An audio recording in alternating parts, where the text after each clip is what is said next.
KG arts classes में आपका हार्दिक स्वागत और अभिनंदन। मैं हूं कृष्ण गोपाल। आज मैं आपके लिए लेकर आया हूं शब्द विचार में तत्सम और तद्भव शब्द और उनकी पहचान और कुछ महत्वपूर्ण तत्सम और तद्भव शब्द।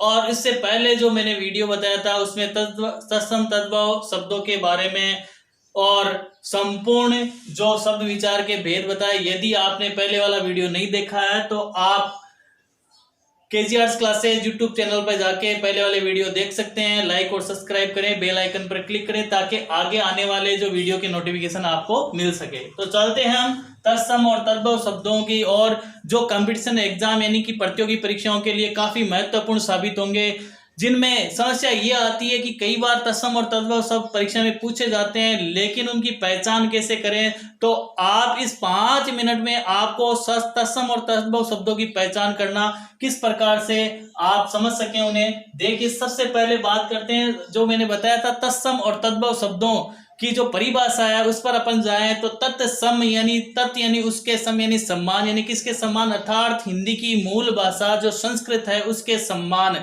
यह जो हिंदी शब्दों संस्कृत के शब्दों का ज्यों के त्यों प्रयोग होता है, अर्थात संस्कृत के ऐसे शब्द जिनका प्रयोग हिंदी में ज्यों के त्यों यानी संस्कृत के सम्मान ही हो जाता है तो वो तत्सम शब्द कहलाते हैं। और तद्भव तत् यानी उससे और भव यानी जो उत्पन्न हुए हैं, अर्थात किससे, संस्कृत से, जो संस्कृत से उत्पन्न हुए हैं लेकिन परिस्थिति और समय और उच्चारण की सुविधा अनुसार उनमें परिवर्तन हो जाता है, तद्भव शब्द कहलाते हैं।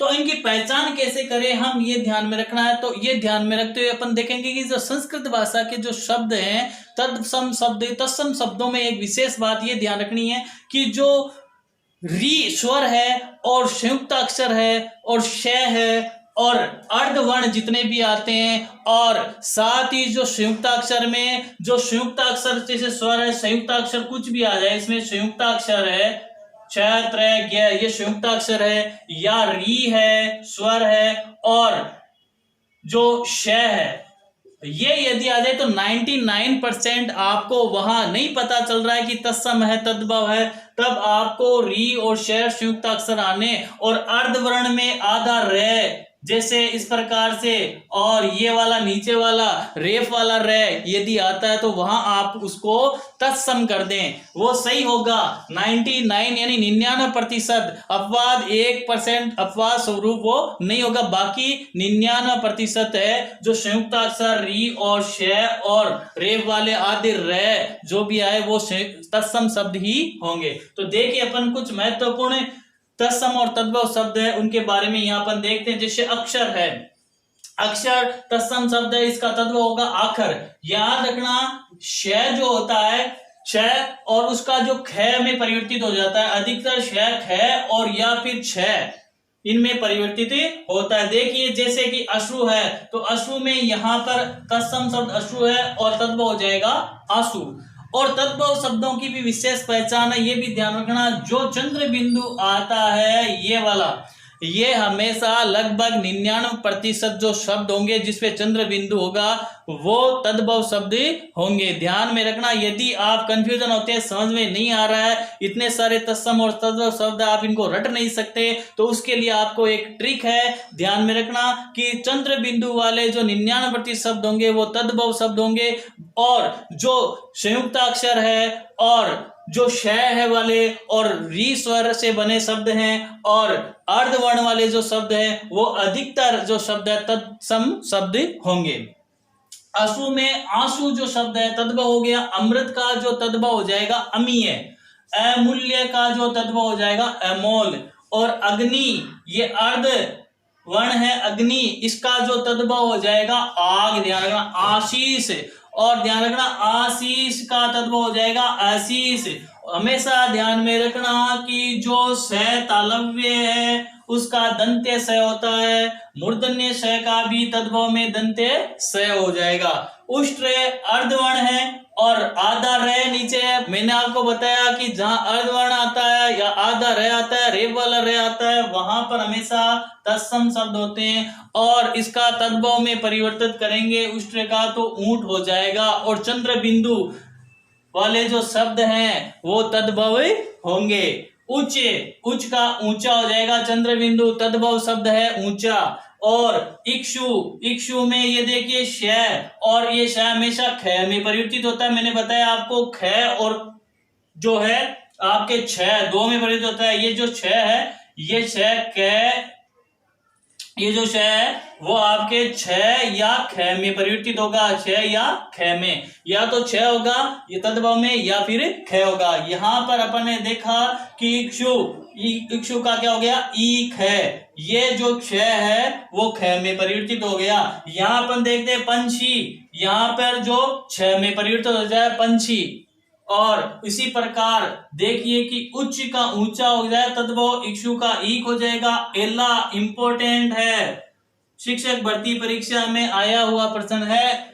एला का तत्सम जो शब्द है एला, इसका तद्भव क्या होगा, इलायची, ध्यान में रखना। तो एला जो शब्द है तत्सम, इसका तद्भव होगा इलायची। काष्ठ का हो जाएगा काठ, आर्धवर्ण है और साथ ही मूर्धन्य श आधा है, इसका जो तद्भव होगा काठ। कृषक, कृषक का हो जाएगा किसान। देखिए री स्वर आया है क्री में, तो री स्वर वाले तत्सम शब्द होते हैं, ध्यान में रखना। और क्षय, मूर्धन्य स हमेशा तालव दंत्य स में परिवर्तित हो जाएगा। तो कृषक का तद्भव क्या हो जाएगा, किसान। जो तत्सम शब्द है कृषक, उसका तद्भव हो जाएगा किसान। वैसे ही गंधर्व है, ऊपर आधा रे आया है और इसका जो तद्भव हो जाएगा गधा। कदली का जो तद्भव हो जाएगा केला। उज्ज्वल अर्धवर्ण है, आधा जय और आधा जय। कई बार उज्ज्वल जो शब्द है शुद्ध लेखन की दृष्टि से भी पूछा जाता है। उज्ज्वल दोनों में आधे आधे जय है, उ जय, फिर आधा जय वैल, उज्ज्वल, इसका तद्भव हो जाएगा उजला। वैसे ही पंछी है, पक्षी, पक्षी का हो जाएगा पंछी। पक्षी श है और श का यहाँ छ, तो ध्यान रखना दो बार होते हैं। अलग अलग स्थिति में अपन देखते हैं श का जो है छ भी होता है और श का ख भी होता है। यहाँ पक्षी में तद्भव हो गया पंछी। और कृष्ण, कृष्ण में वही अर्थ जो रीश्वर आया है, इसका तद्भव हो जाएगा जो किशन। और रीश्वर आने के कारण ये तत्सम है और ये तद्भव हो जाएगा किशन। और शैव जो मूर्धन्य स है, इसका यहाँ आपको दंत्य स में परिवर्तन हो जाएगा, अणे का नेक। तो तत्सम शब्द कृष्ण का किशन हो जाएगा या कान्हा। ग्रामीण जो अर्ध वर्ण आया है रे, देखिए फिर से मैंने बताया कि अर्धवर्ण आधे रे, कोई से भी रेप वाले हो, नीचे रंग वाले हो या आधा रे हो, वहां पर आपको जो तत्सम शब्द मानना है उसको। और इसका तद्भव हो जाएगा गंवार। ग्राम का तद्भव हो जाएगा गांव। क्षीर, और क्षीर का शब्द तद्भव हो जाएगा खीर, क्योंकि जो श है वो ख में परिवर्तित हो गया। जैसा कि मैंने अभी बताया था आपको कि जो श है वो ख या फिर छ में परिवर्तित हो जाता है। तो ये तत्सम शब्द है और ये तद्भव अधिकतर जो ध्यान में रखना, जहां छ आता है ये छ क्षत्रिय वाला छ, ये जो सब वर्ण है वो वर्ण वाले जो शब्द होंगे वो तत्सम शब्द होंगे। 99% आप वहां सटीक सही कर दो। यदि आपको क्षत्रिय छ दिख रहा है उस शब्द में, तो वो तत्सम शब्द है। और उसका तद्भव देखिए क्षीर का खीर हो जाएगा। कपूर का कपूर ये तद्भव है और कपूर तद्भव हो जाएगा गोधूम। गोधूम का गेहूं, चंद्र बिंदु लगा है तद्भव है। घृत, री की मात्रा है नीचे यानी स्वर, री स्वर, घृत का घी हो जाएगा तद्भव। चित्रकार, चित्रकार ये देखो संयुक्ताक्षर संयुक्त व्यंजन त्रय, तय और रे से बना चित्रकार, इसलिए संयुक्ताक्षर में त्रय आने पर ये तत्सम शब्द है। इसका जो तद्भव होगा चित्रकार का चितेरा। जीवा अर्धवर्ण है, इस कारण ये तत्सम है और इसका तद्भव हो जाएगा जीव। दीप शलाका, दीप शलाका अर्थात माचिस जो होती है उसका दीप शलाका का तद्भव हो जाएगा दिया सलाई। दिया सलाई क्योंकि जो स ये कौन सा है, तालव्य स है। और मैंने बताया जहां तत्सम शब्द में तालव्य स है वहीं तद्भव में वो दंते श हो जाता है। और दुग्ध अर्धवर्ण है और यहाँ पर जो तद्भव हो जाएगा दूध। नृत्य में री की मात्रा, डी स्वर भी है नीचे री की मात्रा, और यहाँ जो एक अर्धवर्ण तय है और नृत्य, नृत्य का अर्थ हो जाएगा यहाँ पर तद्भव नाच। पर्यक में आदर है ऊपर और तद्भव हो जाएगा पलंग। पुष्कर, पुष्कर में अर्धवर्ण है श और मूर्धन्य श और इसका हो जाएगा पोखर। और मत्स्य में अर्धवर्ण है, इसका तद्भव हो जाएगा मछली। और वैसे ही अभी जैसे श्रावण का महीना चल रहा है तो श्रावण का श्रेय जो है वो श में परिवर्तित हो जाएगा और श्रावण संयुक्त अक्षर है और यहाँ तत्सम है और इसका तद्भव हो जाएगा सावण। तो श्रेय का श वहां पर जो है दंत्य हो जाएगा, सावन हो जाएगा। तो इस प्रकार से अपन तत्सम और तद्भव शब्दों की पहचान करके अपने प्रश्न का उत्तर बिल्कुल सटीक और सही कर सकते हैं। तो ये कैसा लगा आपको वीडियो, जिसमें तत्सम और तद्भव शब्दों के बारे में मैंने आपको बताया। कुछ और भी महत्वपूर्ण तत्सम और तद्भव शब्दों की सूची आगे अगले वाले वीडियो में मैं आपको बताऊंगा, जिसमें परीक्षा की दृष्टि से जो महत्वपूर्ण तत्सम और तद्भव शब्द जो आगे पूछे गए हैं और जो पूछे जाएंगे, उन तत्सम और तद्भव शब्दों की सूची अगले वाले वीडियो में आपको देखने को मिलेगी। KG arts classes YouTube channel को लाइक और सब्सक्राइब जरूर करें, बेल आइकन पर क्लिक करें ताकि आगे आने वाले वीडियो के नोटिफिकेशन आपको मिल सके। आपको कमेंट्स बॉक्स में अपना प्रत्युत्तर जरूर दें कि कैसा लगा ये वीडियो। धन्यवाद।